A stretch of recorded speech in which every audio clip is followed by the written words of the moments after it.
I was on the BSOD day of 19th July. I thought that this was the most important thing.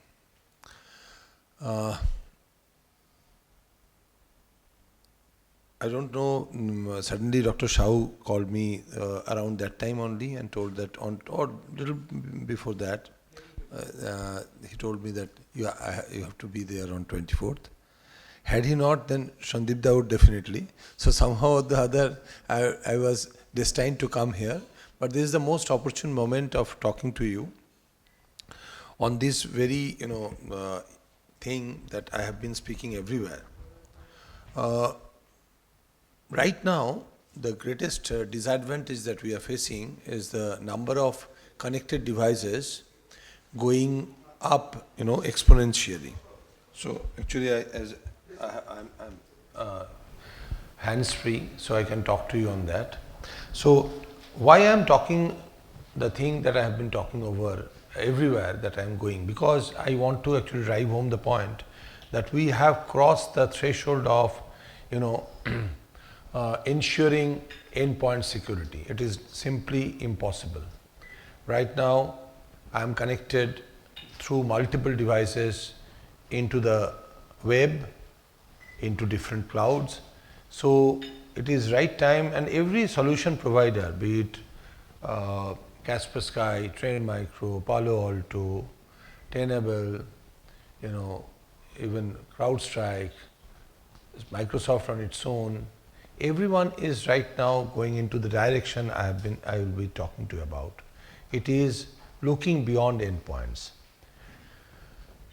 Though till today, even the cloud-based security that we often think as, we often call it as cloud SIEMs. So even that is putting agents at the endpoints, and BSOD actually started from that place. So the disconnected devices often going, just let me ask you a completely different question. How many of you know that how right now any person who is disconnected and just come into some sort of web or internet just to call on a encrypted a channel, even using specifically the satellite phones, how they are being tracked? In pure Bengali, যদি কোনোভাবেই আমি connected না থাকি তাহলে আমাকে কিভাবে খুঁজে পাওয়া যাচ্ছে এখন? What is the methodology? I am not good in mythology, so I could not answer Shandipda's question. But it is my area of interest, so I am asking you. Most of the terrorists or most of the bad persons are being found out by just following how they are connected to the cloud to update their endpoint security solutions. Every endpoint security solution comes into the cloud and gets updated, isn't it so? And as soon as it is updated, it is actually logging the location. And from that location, you are identified. So even if you are using a satellite phone without having any connection with the nearest mobile tower, you are being actually identified because of the OS that the satellite phone uses and the defense that the OS provides and the defense that actually gets into the cloud and keeps itself updated. Very simple. So really thinking, endpoint security is not a security, it is also exposing me. So if that is so, we need to actually think about how to go about exposing myself, and that is what I will be talking to you in the next 15 minutes. That I am talking to you on how to secure your exposure rather than your endpoints.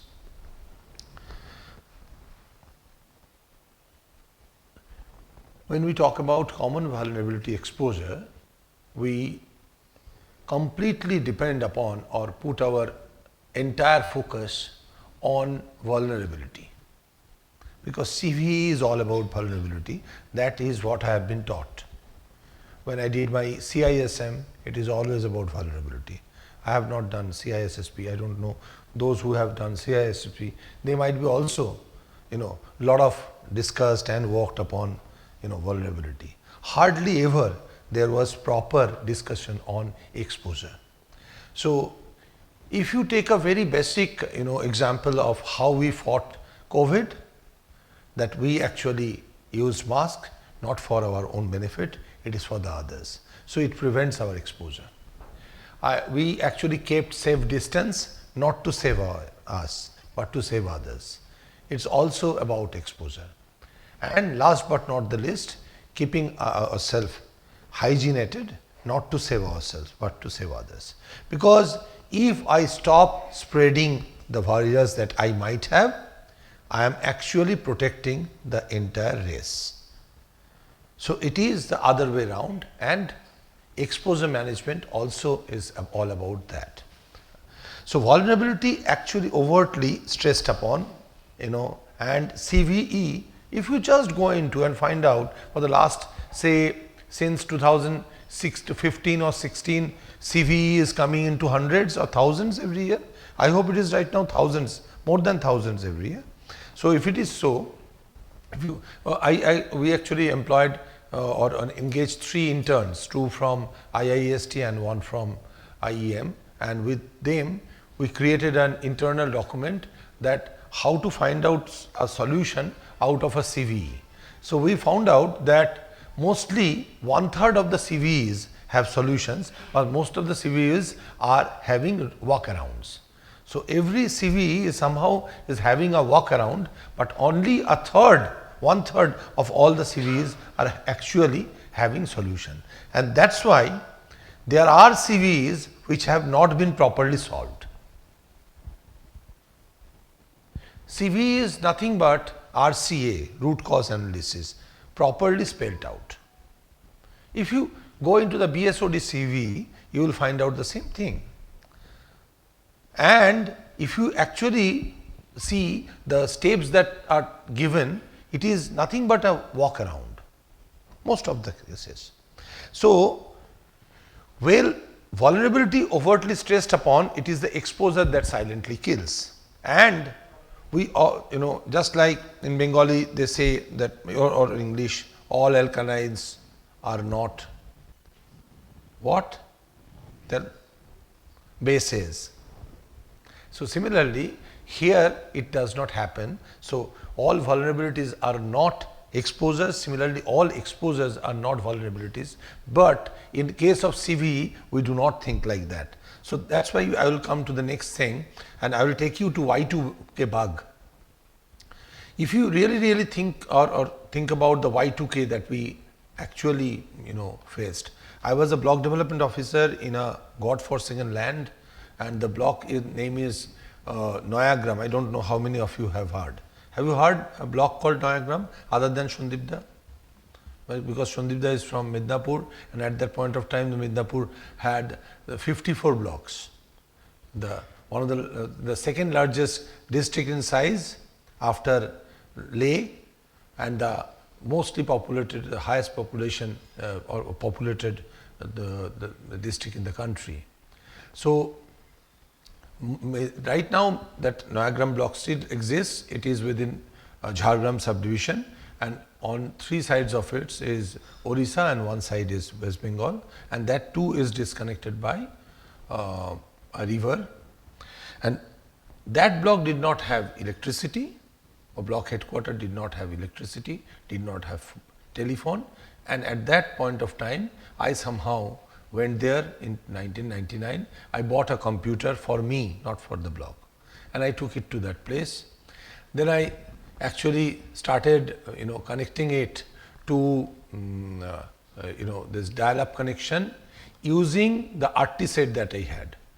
At that point of time, I had a lot of time. For your information, when I went to that block to see where my posting would be, then someone asked me, how many days would you stay in a week? And it was a shock to me. I thought that how can somebody ask me, ask the block development officer, because at least 5 days or chalo वहाँ से तो घर नहीं आ पाएंगे, तो all 7 days I would be staying. But no. On Monday there is no office, on Tuesday there is office, and Wednesday there is half office, Thursday there is half office, and Friday there is no office. Why it is, I will definitely talk to you if there is another chance. So I started having 5-day office, and I had lot of time, because people would not come to me, because they thought that Monday is not an office day. So I had a lot of time. So I somehow got it connected to the outside world and started accessing internet. And when I was doing that, somehow the 1st January 2000 came and passed. I was really very worried how it would go, and I was sure that my own what we can say is ramshackle computer that I created myself. For your information, the Asus CRT, then the capsulated CPU, all these things I made it myself, because I had a lot of time. So I did that, and it was running fine, and somehow 1st January 2000 came and passed, and I found out that the computer was still running, and still running. And I thought, अरे यार ये तो बंद हो जाना था, नहीं हुआ. Then I understood that it was actually fear that sells. And as I was not connected, and it was 127 kilometers away from Midnapur headquarters, 87 kilometers away from Jhargram, nobody bothered to actually come and tell me that you take this solution to prevent you from Y2K bug. Nobody thought of even somebody in Noyagram could be having a computer. So then I understood that Alston MacLean was correct in his 1974 book, Fear is the Key. Have you read it? Anyone? Yes, fine, great. So fear is the key, and I started understanding all solution providers are actually supporting us, but also selling us on the point of fear. No, I'm not denigrating anybody's effort. Solution is important, and we do require, but we do require knowledge more than the solution. If I were the solution guy, I would first actually upskill the client of mine, and then I would try to sell him, because he would be my go-to guy, because he would absolutely sell my solution to the next man possible, because that is how the best possible case could be made out. So Y2K bug actually made me understand that it is not about only the endpoint, it is about how you are connected. As I was not 24/7 connected to internet, so Y2K bug could not do anything. So I was islandic, my computer was an island, and that's why if something had happened elsewhere in the whole world, I was free from it. Then came the rise of the social media, and already in Shandip Das' presentation, he talked about ZTNA, the Zero Trust Network, and the whole aspect of networking went from analog to SWAN to MPLS, and now SD-WAN, and based upon SD-WAN, the new thing that is happening is ZTNA. Then the dragon actually started visiting us. How we could remain safe in our own home. So then comes the hugely costly peripheral security solutions like firewall, sandbox, honeypot. I hope, how many of you have recently upgraded your Mozilla Firefox? Yes. So what is the this thing? What is the floating window that you saw? the latest update, that if you have any pesky link, Firefox provides you with a sandbox. So, if you have a pesky link, click, copy it, come to the Firefox browser, put it, and it will take you to a sandbox. It will explode it there, and your system is safe. Now comes this sandbox as a service, then honeypot as a service, SIEM, SOAR, EDR, MDR, XDR, but those are all solutions. And those solutions are whatever we say, either protecting our periphery or our door or our infrastructure, but not the exposure that I am going to actually get out of. So, peripheral security's downside is lack of our knowledge. Hardly we know about IPsec tunnel, the prohibitory cost, the lack of qualified manpower, exponential rise in connected devices, inability to stand alone, and NSEC tools to protect, prevent and preempt at the same time. They always say this you don't and this you don't.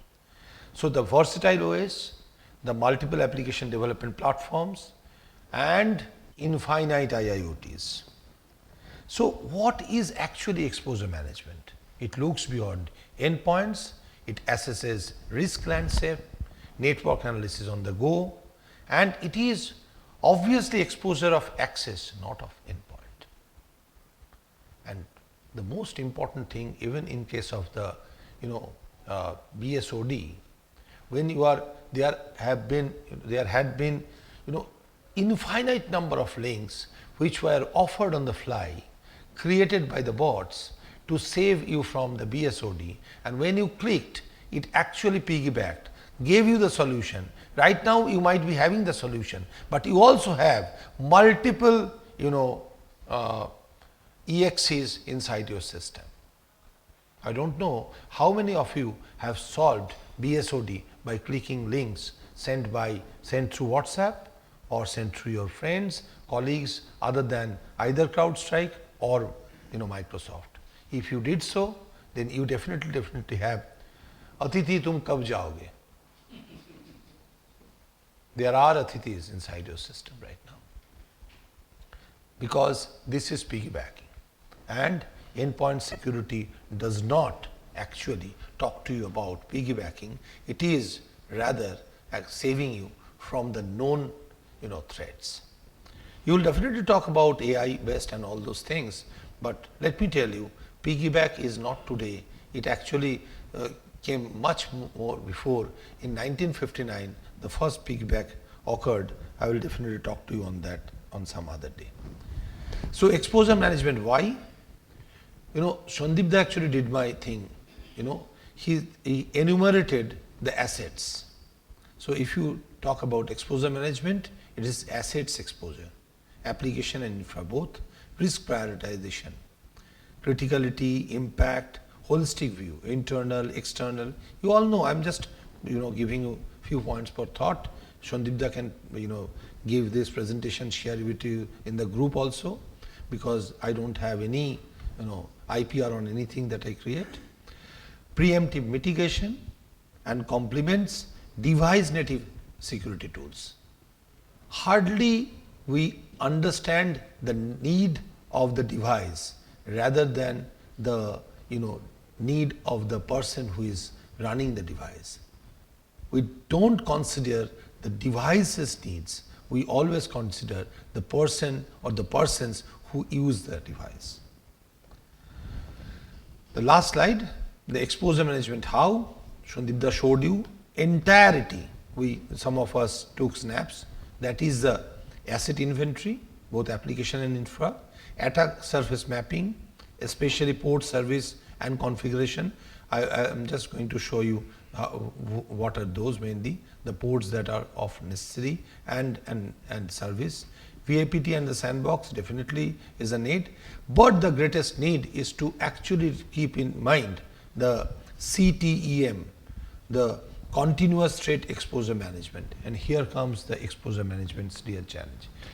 My dear friend, whether it is Uzu, it is OSIC, I would rather ask you to think about the open source solutions like this Alan Walt's OSIM. You think about that, start reading about it, because AT&T is actually using these exposure management tools since 2012. And when you really Google and try to find out how many times AT&T has been violated over the last 1 decade or more than that, you would find it is the least. So it is high time we start learning ourselves the need of the exposure management, the need of the security cloud, and the need how this cloud will actually visit your doorstep, knock upon your door, and see you whether your transaction, whether your exposure during that transaction is secured. It will create a bubble, and that bubble will actually take you into the wings of the bubble, understand your exposure, and then allow the transaction to happen.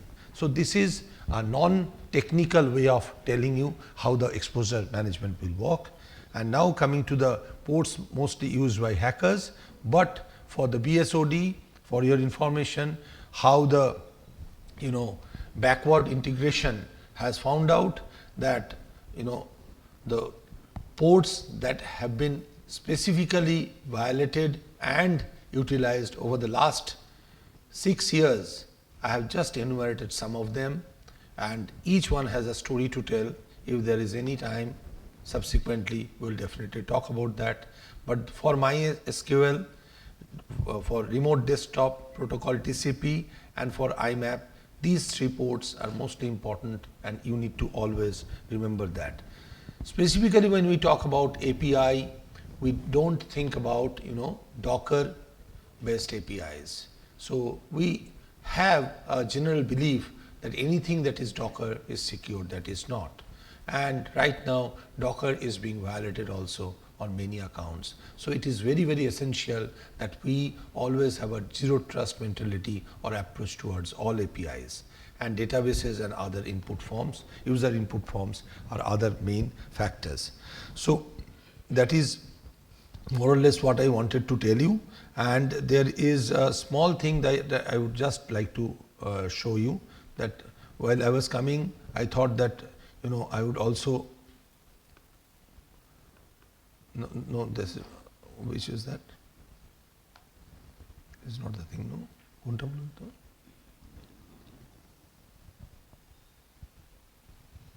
না এর পরেরটা দেখুন, এক second, না আরেকটা পাঠিয়েছি, আচ্ছা, no problem. Okay, so I'll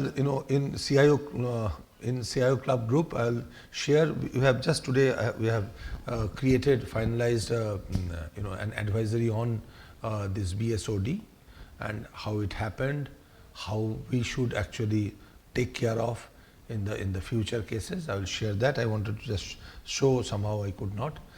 Thank you very much.